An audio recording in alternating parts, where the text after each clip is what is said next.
नमस्कार, मी संदीप चव्हाण आणि आपण पाहताय टॉप न्यूज मराठी। शनिदेव लोक देवाची भक्तिभावाने पूजा करतात, पण एका देवाला मात्र घाबरतात आणि घाबरून त्याची भक्ती करतात, अर्थात शनिदेव। मग कोणी म्हणतं की तुझ्या मागे शनीची साडेसाती लागली आहे, कोणी सांगतं तुझ्या पत्रिकेमध्ये शनिदोष आहे, आणि मग हे सगळं टाळण्यासाठी अनेक लोक शनिवारी शनी मंदिरात जाऊन शनीला तेल चढवतात, तेल वाहतात। पण जे शनी शिंगणापूर म्हणून महाराष्ट्रातलं प्रसिद्ध देवस्थान आहे, जिथून देशभरातून कानाकोपऱ्यातले भक्त या शनीची पूजा करण्यासाठी येतात, त्याला तेल वाहण्यासाठी येतात, त्याच शनी मंदिराच्या शनेश्वर देवस्थाननं शनीच्याच डोळ्या देखत याच देवाच्या नावाखाली करोडोंचा भ्रष्टाचार केलाय, हे आता उघड झालंय। आज विधिमंडळ अधिवेशनामध्ये मुख्यमंत्र्यांनी या शनेश्वर देवस्थाननं कसा घोटाळा केला याचा पाढाच वाचला, आणि त्याच वेळी हे शनी शिंगणापूर ज्या तालुक्यात आहे, नेवासा नगर जिल्ह्यातलं, त्या नेवासाचे आमदार विठ्ठल लंघे आणि आष्टीचे आमदार सुरेश धस यांनी तर मग या देवस्थानच्या कारभाराची चिरफाडच केली।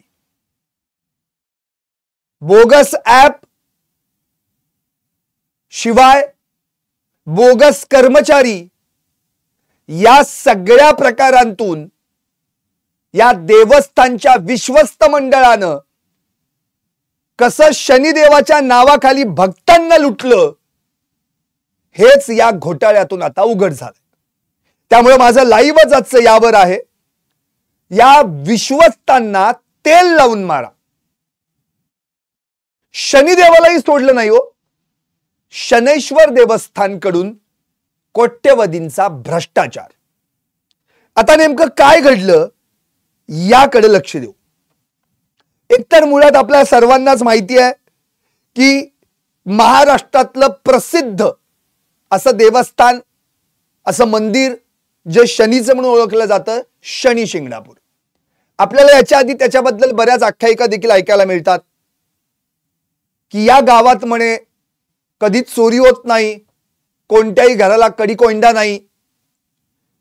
पण अशाच गावातल्या याच मंदिराच्या देवस्थानच्या विश्वस्त मंडळानं मात्र गेली अनेक वर्ष इथं चोरी केली आहे, ते पण शनीच्या डोळ्या देखत। म्हणजे शनीची वक्रदृष्टी आपल्यावर झाली म्हणून त्याला तेल वाहण्यासाठी जाणारे भक्त या शनीच्याच कारभारावर, या कारभारांची वक्रदृष्टी झाली, असा प्रकार या ठिकाणी पाहायला मिळाला। आता या ठिकाणी खरं तर विशेष म्हणजे या विश्वस्त मंडळानं वाटेल तशी लूट केली आहे आणि हे भक्तांना कळून पण दिलं नाही।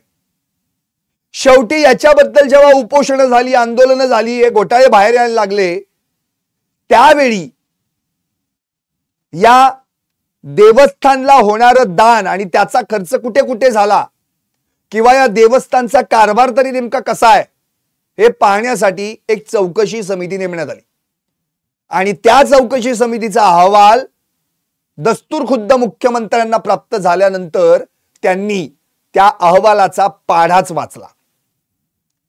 आता या विश्वस्त मंडळांनी काय काय उद्योग केलेत हे तुम्हाला सांगितल्यानंतर धक्का बसेल। खरं तर आपल्याला सगळ्यांना माहिती आहे शनिदेवाला आपण तेल वाहतो। आता का, याच्या मागचं एक आख्यायिका आहे, म्हणजे पौराणिक कथा आहे, रामायणामध्ये, रामायण काळात घडलेली। या शनीला आपल्या शक्तीचा मोठा गर्व झाला आणि त्यानं थेट मारुतीरायाशी म्हणजे हनुमानाशीच युद्ध करण्याचं ठरवलं। या दोघांचं युद्ध सुरू झालं। शेवटी त्या युद्धात हे शनिदेव बेशुद्ध पडले। मग त्यावेळी हनुमानानं त्याला वेदना कमी व्हाव्यात, त्याला पीडा जास्त होऊ नये म्हणून तेल लावायला दिलं. तेव्हापासून आपल्या मागची इडापिडा टळवण्यासाठी, टाळण्यासाठी, शनीची आपल्यावर वक्रदृष्टी होऊ नये यासाठी, शनीची पीडा मागे लागू नये यासाठी अनेक लोक दर शनिवारी मंदिरात जाऊन शनीला तेल वाहतात. तेव्हापासून ही प्रथा सुरू झाली. पण इथं तर या शनीलाच यांनी तेल लावलं अशी परिस्थिती आहे. त्यामुळे तर यांनाच तेल लावून मारलं पाहिजे. हे विश्वस्त गब्बर होत गेले, भक्तांच्या नावावर भक्तांची लूट करून. आता काय काय केलं या विश्वस्तांनी हे सगळं ऐकल्यानंतर पहिल्यांदा तुम्हाला म्हणजे एक एक गोष्ट अगदी उलगडून सांगतो. मुळात या विश्वस्तांनी या देवस्थानच्या कारभारात 2447 बोगस कर्मचारी दाखवले. 2447 म्हणजे जवळपास 2500 कर्मचारी बोगस दाखवले. आता यामध्ये संपूर्ण देवस्थान जे आहे त्याचा आतापर्यंत किती कर्मचाऱ्यांवर कारभार चालतो? 250 ते 300. पण इथं मात्र या घोटाळेबाजांनी कागदोपत्री किती कर्मचारी नियुक्त केल्याचं दाखवलं? 2447. म्हणजे जर रेग्युलर 300 कर्मचारी लागत असतील म्हणजे प्रत्यक्ष 300, तर त्यावर यांनी वाढवली किती? 2147. आता मुख्यमंत्री देवेंद्र फडणवीस यांनी या बाबत सांगितलेली माहिती ऐकून तर तुम्ही थक्कच व्हाल. कागदोपत्री दाखवलेल्या एकूण 2447 कर्मचाऱ्यांपैकी एकाचही मस्टर सापडलं नाही. त्यांचा हजेरी पटही नव्हता आणि कुणाची सही देखील नव्हती. म्हणजे घोटाळेबाजांनी काय केलं मग? त्यांच्या कार्यकर्ते आहेत ना, त्यांच्या आजूबाजूचे नातेवाईक, जवळचे आसपासचे कार्यकर्ते, यांना बँक खाती उघडायला लावली आणि अस्तित्वातच नाहीयेत अशा या कर्मचाऱ्यांना मंदिराच्या खात्यातून नियमितपणे पगार देण्यास सुरुवात केली. आता ही पगाराची रक्कम मग प्रत्यक्ष कुठे जाणार? मंदिराच्या खात्यातून थेट कार्यकर्त्यांच्या खात्यात. तू बी खा मी पण खातो. दुसरी गोष्ट, या देवस्थानचं एक रुग्णालय आहे म्हणे आणि या देवस्थानच्या रुग्णालयात 327 कर्मचारी कार्यरत असल्याचं कागदोपत्री दाखवण्यात आलं. 327. अख्ख्या देवस्थानची संख्या पण तेवढी नव्हती. 250 ते 300 मध्ये काम भागायचं. पण प्रत्यक्ष जेव्हा तपासणी केली गेली त्यावेळी या रुग्णालयात एकही रुग्ण नव्हता. There is no any single patient in this hospital. एकही सिंगल पेशंट नव्हता. 15 खाटा, 80 वैद्यकीय आणि 247 अकुशल कर्मचारी दाखवले गेले. म्हणजे या देवस्थानच्या रुग्णालयात 327 कर्मचारी कागदोपत्री दाखवण्यात आले. पण प्रत्यक्षात केवळ किती जण होते? 4 डॉक्टर आणि 9 कर्मचारी म्हणजे 13 जण. 13 आकडा कुठे? 327 कुठे? म्हणजे अक्षरशः 314 जण हे बोगस आहेत, अस्तित्वातच नाहीयेत. हे सगळे कोण झाले मग? या विश्वस्तांचे कार्यकर्ते. मंदिराच्या खात्यातून रक्कम कार्यकर्त्यांच्या बँकेच्या खात्यात. आता यांनी आणखी एक उद्योग केलाय. या रुग्णालयासाठी एक बाग, पेशंटसाठी एक बाग तयार केली म्हणे. प्रत्यक्षात ही बागच नव्हती, हे गार्डनच नव्हतं. दिल गार्डन गार्डन हो गया अशी परिस्थिती झाली. गार्डनच नव्हतं, रुग्णालयात बाग नाही, पण कामावर मात्र माणसं दाखवण्यात आली.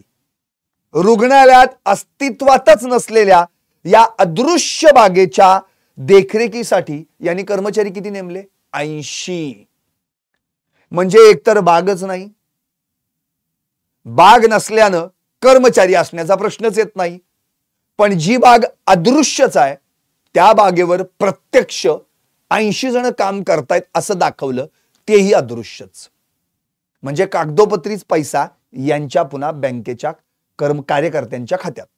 पुढे भक्त निवास, देवस्थानचा भक्त निवास आहे. 109 खोल्या असलेल्या भक्त निवासात 200 कर्मचारी कार्यरत असल्याचं दाखवण्यात आलं. 109 भक्त निवास, कर्मचारी किती कार्यरत? 200. प्रत्यक्षात कर्मचारी किती? 2 ते 10. याच्या पलीकडे 11वा कर्मचारी सुद्धा नाही, आढळूनच आला नाही. म्हणजेच साधारण 100 कर्मचारी बोगस दाखवले. आता देणगी आणि तेल काउंटर. आता मंदिर म्हटली, देवस्थान म्हटली की देणगी आलीच, आणि शनिदेव म्हटलं की तेल आलं. देणगीसाठी 8 आणि तेल विक्रीसाठी 4 काउंटरवर केवळ 2 कर्मचारी काम करत असताना दाखवले किती गेले? 325 कर्मचारी. म्हणजे 323 कर्मचारी हे या 4 तेलाच्या काउंटरवर आणि देणगीसाठी दाखवण्यात आले. प्रत्यक्षात ते नव्हतेच. पुढं पार्किंग. 13 गाड्यांच्या पार्किंगसाठी, गाड्या 13 आणि यांच्या पार्किंगसाठी कर्मचारी किती कामावर? 163. दाखवण्यात काय आलं? प्रत्यक्षात सापडली किती? 13 गाड्या, 13 कर्मचारी, विषय संपला. पण 163 कर्मचारी दाखवण्यात आले. म्हणजे 150 कर्मचारी एक्स्ट्रा कागदोपत्री बोगस दाखवले गेले. पार्किंगच्या परिसराची स्वच्छता. पार्किंग परिसर स्वच्छ करण्यासाठी कर्मचारी किती? 118.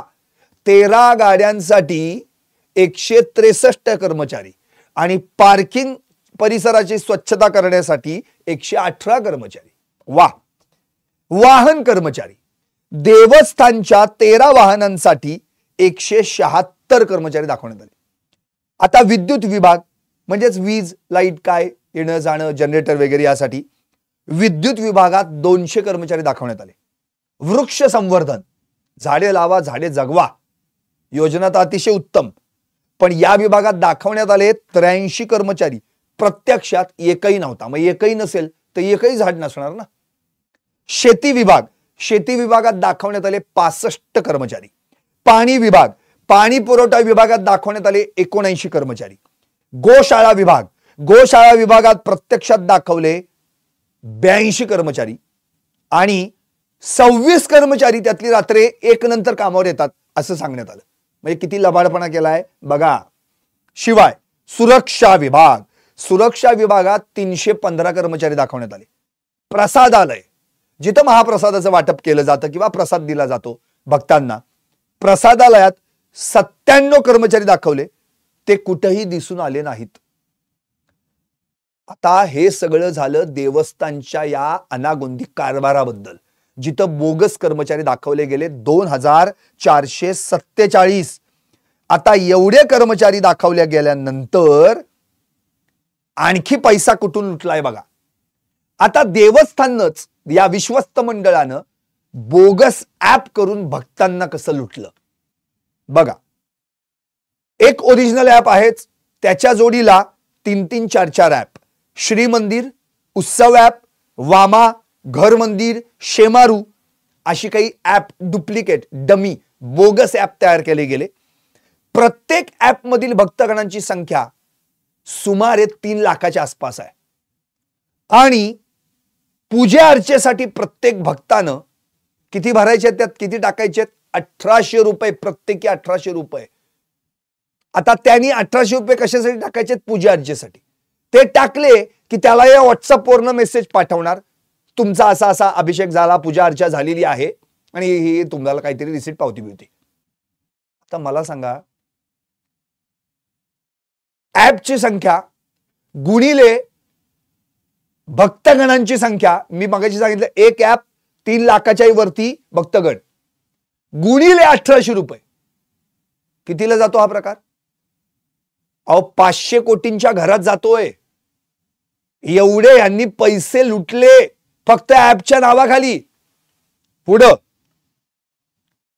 या सगळ्या विश्वस्त मंडळातील कुणी ना कुणीतरी दर आठवड्याला म्हणतोय मी, दर महिन्याला नव्हे, दर वर्षाला नव्हे, दर आठवड्याला 10 ते 20 कोटींची प्रॉपर्टी खरेदी करत होता. 10 ते 20 कोटींची प्रॉपर्टी म्हणजे दर दिवसाला 2 कोटी प्रत्येकी.